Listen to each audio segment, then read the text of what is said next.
He's a fisherman, so he'd probably get it fixed. Okay, yeah. So, how you been? Good. But I checked for that, and I've not gotten a copy of the results either. oh, you have? Yeah. So Okay. And you didn't want to see them anyway, did you? They worked all that well. Well, no, it didn't. If I'd have had one more fish, I'd have been in good shape because the ones I caught were nice ones. But, Yeah. You know, you pull up on your spot and you catch 2 fish on basically 2 casts, and you think, oh, we're on them, watch out. Oh, yeah. And never get another bite until Goodness. putting time. So you fished the Skeeter's Owners tournament too? Skeeter Owners tournament, yes. Found some fish Friday. Now, what part of the lake were you fishing for that? For the Skeeter Owners? Yeah. Well, we started at Bird Island, which is at the 154 bridge, because we'd caught fish there. Now, this like on the west side or east side? side. East side. Okay, around the east side where that creek channel comes along in there. Exactly. But the island is, we caught fish there 2 weeks ago during the, what was it? I guess it was JC Solo. We caught a limit of fish early. Boom, they were nice fish. We went back there Saturday morning. We stayed away from it Friday. Went back Saturday morning. Did not get a bite. But watched 2 old boys pull up out in 35 feet of water, throwing back towards the island and start catching fish. Really? Yeah, but they were small fish. We moved further out thinking, well, that's where the fish are. And sure enough, we caught small fish too. And we stayed there another 30 minutes and thought, no, this is not going to work. Yeah. So what were the, could you tell what kind of baits they were using out there? I could not tell. What were you guys We were using? throwing flukes. Flukes. Cotton candy, believe it or not. Yeah, well, I can. Yeah, I can. So we decided it was time to go to where we had confidence there were fish. Yeah. And thought we might catch a big fish, so which involved a boat ride all the way back around into Little Caney and back up way to the back of Little Caney, which is a long island. But we got back up there, got there about 8 o'clock, I guess, right, 15, something like that. Started throwing and started catching big slot fish. Boom, boom, boom, boom, boom. I've got a couple of pictures. Still throwing the fluke. Still throwing them. Well, we had to change. They wouldn't hit the cotton candy fluke, so we went to the one that worked for us on Friday, which is a watermelon candy magic fluke. Pitched it out there, and we both caught a big slot, and we caught 4 or 5, and I decided it was time to start taking some pictures. Well, naturally, the big slots quit then. Should have left that camera out, I guess, huh? Yeah. But we kept fishing.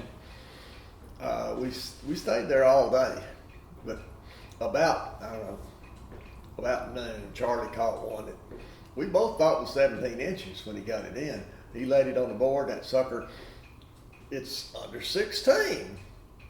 Well, it wasn't either. I've got a picture of it on the tail. Yeah. Put it up there like you're supposed to and pinch the tail. It went over the 16-inch mark. Huh. It weighed 3 pounds. It was Really? a huge fish, but it was that much too long. Oh, goodness. Yeah. So we kept throwing, we kept catching slot fish, and I told him, I said, okay, at 2 o'clock it's time to go home, because we don't really have time at that point to go around there and fight the crowds to do it. And we wanted to get the boat put up and get back around there so we could get in line for the barbecue. Oh, yeah. That's one of the highlights of that. So at about, I'm going to say 1:45, I catch fish, and it's under 16. Barely under 16. Touches the line, literally. But it's a legal fish. But it swallowed the hook. It's bleeding like a stuck pig. So I cut the hook off. We throw it in the live well, give it a shot of catch and release, which, something like that. I don't know that it helped, but it did. It bled all over the boat and all over me. And I thought, we'll never get it around there and be alive, because the fish has got to be alive when you weigh it. Sure, It can die later. That's their issue. Right, yeah. Couldn't get that.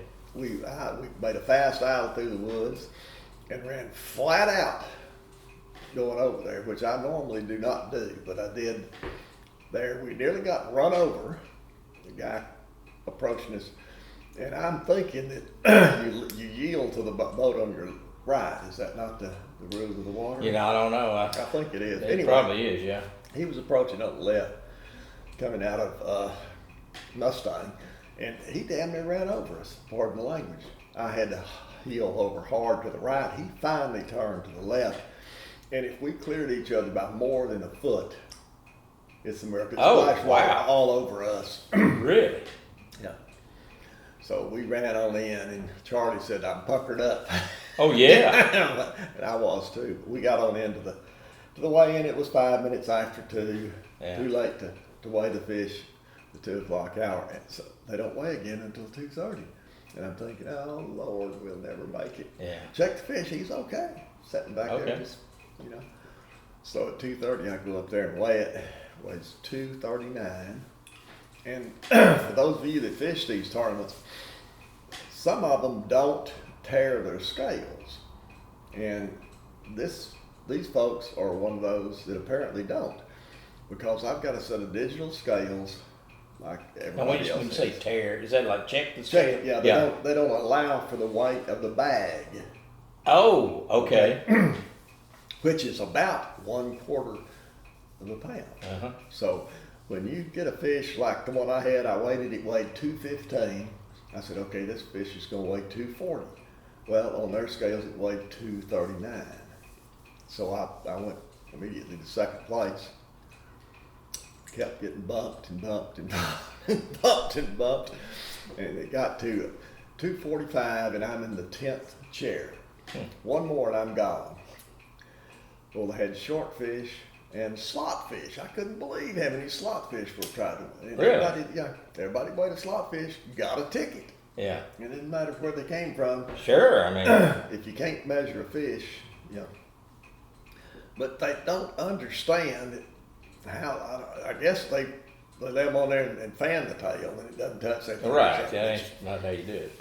I told Charlie on his fish, I mean, he was crying. He really was on that one we had. I said, you got to do the same thing to an under that you do with an over, but for the opposite result. You got to do everything you can to make that fish over 16 inches. Yeah. If you can't, it's a legal fish. Yeah. If you can make it go over, even by a hair, throw it back. So does it actually touch that line? Now, it's legal. It's a legal fish if it touches the line. You The can one I touch the had- line. The one I had, I made it touch the line. Yeah. And I said, hey, it's legal. Yeah. I Get your couldn't- magnifying glass out. Yeah, really. But anyway, I sat in that last chair through probably 20 fish being weighed in, thinking, I'm gone. Oh, yeah, yeah. Didn't happen. Oh, well, that's good.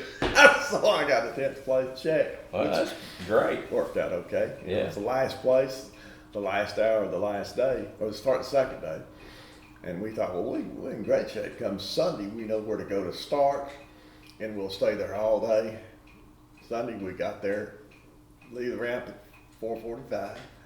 We ran around there, up in Little Caney in the dark. That's Now, hairy. you loaded right there in Little Caney, is that right? No, or- we started from our park. Oh, okay, you're parked by To the avoid middle all bucket down there close to me. traffic congestion and everything at the ramps. It can be a circus on the turn. Well, that's true, yeah, I guess so. So we lost there at our RV Drove park over. and drove over and ran up Little Caney in the dark. Oh, man. Using GPS, but I'd run it, 50 times, and I've got trails, so I knew if I stayed within those outside lines, I should be okay. And we got there, parked, and Charlie said, yeah, now we can take a nap, so, because it was a little after 5 when we got there. So Now, what time they let you start? 6 o'clock. 6 o'clock, so. This is the K-move, they tell you when to chunk at 6. So we did, and it was the same time Sunday that it was Saturday when we got there, before we started catching fish. Yeah. It's 8:15. Yeah. We got the first fish. So anyway, we caught Sunday small fish, too short. I mean, 15 and a half is the biggest one we caught. We caught 5 Sunday, and they were all too small. So Yeah. anyway, Sunday didn't pan out for us. So Huh. so we went home. Well, we got to check anyway. That's the main thing. I was looking at. Let's see. I think this is what your weather was supposed to be that week. Is that? Yeah. That was on. Well, your regular tournament, hardcore, was on Thursday. Did not rain a drop. Didn't rain or drop. Had 80%. That's weird. Didn't rain a drop. And your wind was probably about the same, you reckon? Let's see, Thursday. No, the wind was howling out of the north. Oh, really? It was. There's a front came through Thursday that we didn't remember. But we got out there. We got out there on Bird Island, and I had to put the coat on. It dropped down in the upper 60s probably, in the actual temperature. Now Friday the wind was light, but there was some wind. There's supposed to have been thunderstorms that day too. No, nothing. Huh. I don't know. That must have been a. If you looked, if you did this Wednesday or something, that's what you got. It was on June 3rd, which was on a Monday. Okay, that's what you got. But, yeah. But about Wednesday they changed. Oh, it did. Okay. Yeah, that low that was going to direct the clouds to us moved further south, I guess, or something. Anyway, it didn't direct the rain to us. And Saturday it was hot. Saturday actually. Oh yeah. No rain. Sunday it was hot by noon, no wind. So anyway. Well, it looks like they shut the water off at the dam. Yeah. They had the gates closed, which is, I guess that's the difference between SRA and Corps of Engineers, because the lake is still high. Still really high then. Yeah, and I bet they're open today. Do you have a place that you can measure what elevation it is out there, or have you got is there a place you can look? There's a pier next to the boat ramp in the park. Oh, okay. And at the bottom of the pier, the lake is full. The lake is halfway up the pier, so it's 3 or 4 inches high. And chances are it had water still coming in, because they got a lot of rain up there north of the lake in the watershed. So it's probably still rising. So, What? yep. Well, good news is the shell bed Yeah. guy came in yesterday. I'm interested in hearing it. I tell you what, it took a while because they do their videos a little differently up there, and of course I'm going to stop them, and ask them questions and stuff. They kind of going through there and it was a little hard at first, but I ended up getting some really good information out of that, and I'm convinced that he knows a lot about it, and the one thing that I was trying to figure is how he verified it. He did convince me that there is a way that he verifies that thing. Okay. And so it lasted about 2 hours. I got to looking, and I didn't get all of those. So I don't know how many videos it's going to take out of that thing to produce it, but it's really, I think people are going to really enjoy it, because it's just a little different than what they normally do up there. And I got some really good stuff out of him and some answers, to a lot of things. And he actually had some really good opinions on some other things that totally unrelated to shell beds. It had to do with one of them was about fishing, bed fishing, and I had never looked at it at the way he had looked at it. But he's serious. I really enjoyed it, and it was really really good. Good. And so we'll cut that thing up. It may take me a week or two to edit it, but when you film 2 hours of it, there's a lot in there. So That's very true. A lot of 5-minute segments. oh man, yeah, and I think that camera that we've got spits out about, when we do one, it's about 12 modules that it kicks out.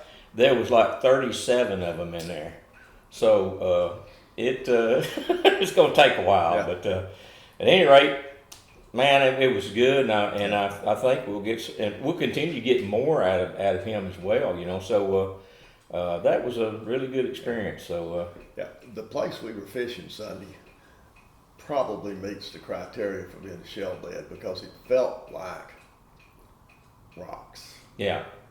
And Now this was up in Little Canyon. Little Canyon. Well, I see that one over there, and I'm wondering that's what it is right there. how sharp they're sharp. They're sharp. They'll cut your lines. Okay, because we we were breaking off 50-pound braid. Really? You get hung and pop it 3 or 4 times, and it was just cut. Yeah. And I was wondering. I kept thinking. I just wonder if a muscle closed up on that weight. Well, you know, when we used to fish offshore, every once in a while, you'd bring your hook in, we'd fish those spoons. Mm-hmm. It would have a shell on the end of that thing. I bring in shells quite frequently, but it's usually an old shell that's deteriorated. Mm-hmm. No, this one done clamped down. Oh, really? Yeah. Okay, I've caught a few live ones, but it's none of that size. Yeah, but no, I never caught one this big. But I guess they anchor themselves down, but that right there would cut. Oh yeah. Would cut that braid, I guess. That's the downside to fishing.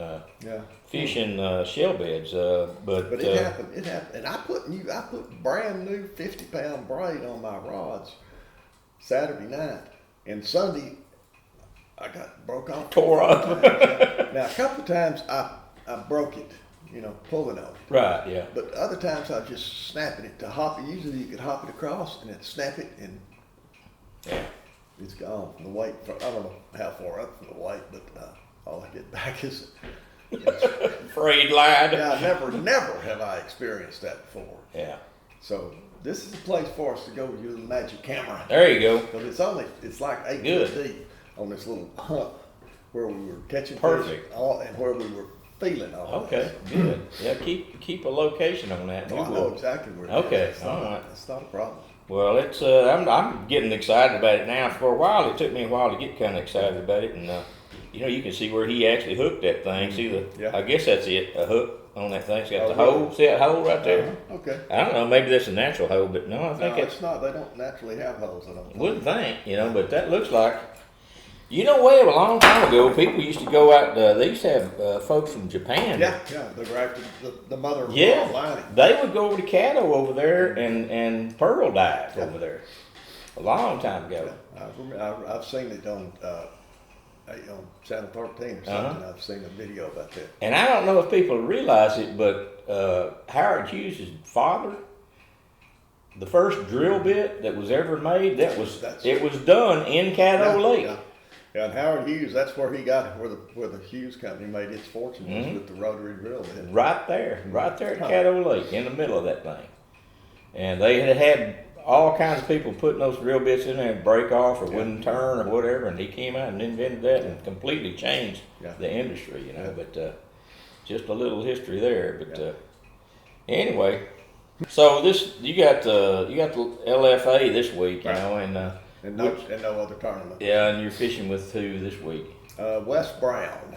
Wes Brown. Yeah, and we'll go out and see what we can find. I don't know. I probably will end up going back up in Little Caney. This is actually a place that another club member told us about. So I won't start there because that's where especially when he hears what Charlie and I caught, I'm sure he'll start there. But I may go through there later on in the day because he was fishing something completely different from what we would throw. Oh, really? Yeah. Was he having any better luck than y'all were? He caught a lot of little fish last Thursday. And, I mean, he had 10 and 12-inch fish. Well, the smallest thing we caught was like probably 14 and a half inches. Yeah. So I'm going to give him all the time he needs that morning to. Sure, I mean, that's only fair. What was the big fish that day? There was a 7, actually the big fish, the club tournament? In the club tournament, yeah. One of the guys had a 23 and a half. 23 and a half. I don't know the weight. What the weight was. Yeah, and now, what was your water temperature up in there? Do you remember? It's 80 degrees. About 80 degrees. The water's warm. Yeah, and the clarity on that thing, was it? The clarity, it's, there in Little Caney, it was clear. Little Caney's got a lot of grass in it, a lot of moss. It filters the water and clears it up real well. There at Bird Island, it was clear, but not as clear as Little Caney. Yeah.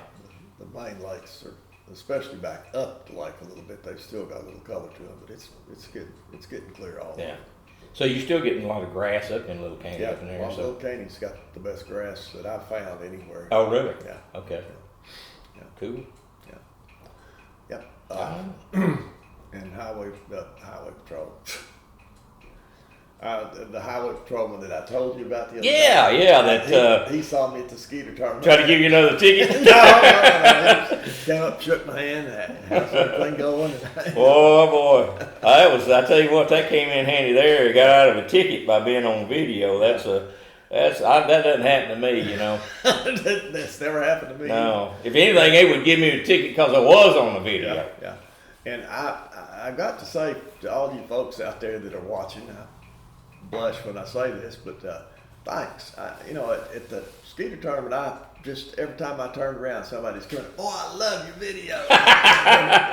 Really? And he said, "Yeah, it really helps." And I'm thinking, that helped? I mean, I'm glad it did, but I was just surprised that they'd say that. You know, and I'm just like you. It just shocks me when people recognize it, and I'm glad it is helping somebody, and that's why we're doing this, a big part of it, you know, and that, you know, you can't please everybody, but we're not really trying to. So if you're not happy with it, I'd say go look at something else, you know, because Bob, before I started doing those videos, people thought I died. And really, I mean, because my business had kind of, when we went through what we went through with cancer, you know, it shut most everything down, you know, and fortunately we managed to muddle through that, but now, you know, we've got time, we can do it, and I don't know why we wouldn't, you know, but you know, bringing people in like that and really want the community to enjoy it, you know, and that's all it's about. If they don't enjoy it, well, we're probably not going to be doing it, you know, but because we could be fishing, you know, during this hour that we do this, you know, or doing something else. But I enjoy it, and I think you do too, and I'm glad to enjoy it. So just keep on tuning in. I guess we'll keep doing these things. So it's been too many years go by for that to happen, you know. But yes, sir. But at any rate, you will edit all this out, right? I can if you want me to. No, I'm just.